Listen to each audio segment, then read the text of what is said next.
I think it's that I wanted to. I'd seen a lot of talks at conferences from people who'd had a research element to their career, and I think I've always been quite geeky, and I quite like the thought of it, and then the thought that you can sort of push forward and innovate beyond just treating a single patient, and that you can have another aspect to your career, I found really, really interesting. So, my name's Sam. I'm in the second year of an academic foundation programme in Newcastle. I studied medicine here at Newcastle University Medical School, and I intercalated in Newcastle as well in organ transplantation, and then I've continued that organ transplantation research through into an academic foundation programme in the region. One of the things that really attracted me to it was the fact that it's the academic foundation programme that gives you the most protected research time.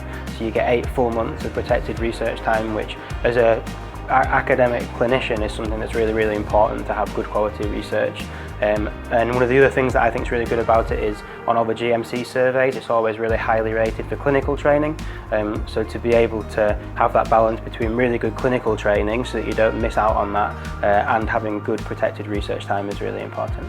So the application process essentially was a set of white space questions that you had to put in through the Oriel system that you apply for the normal foundation programme through. And that was about 6, I think, white space questions, just asking about what research experience you had, what teamwork experience you had, and things like that. And then after that there's a shortlisting process and then an interview for the role. You can either come with a project already in mind. I think because it's quite competitive to get the jobs, generally people who end up getting the jobs are people who have a project already formed. So I think if you're planning on applying for an academic foundation programme here, definitely get in touch with one of the potential supervisors in the region and have an idea for a project that you can talk about in an interview. I think that's really important.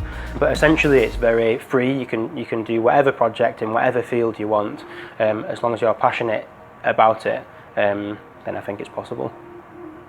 I'm really, really glad that I stayed in Newcastle to do an AFP. I think it's been a really, really good programme. The clinical training's been excellent, and it's been really, really good to have that large section of academic time where you're essentially left free to do whatever you like, and that gives you the opportunity to get a breadth of experience in lots of different things.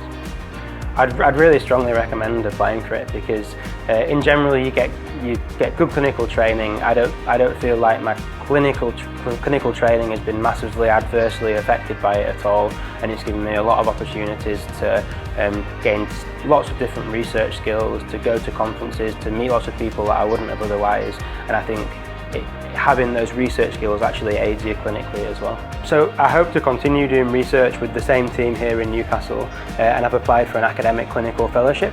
So that's sort of the next step in the academic career ladder, which would be 25% protected research time alongside core surgical training.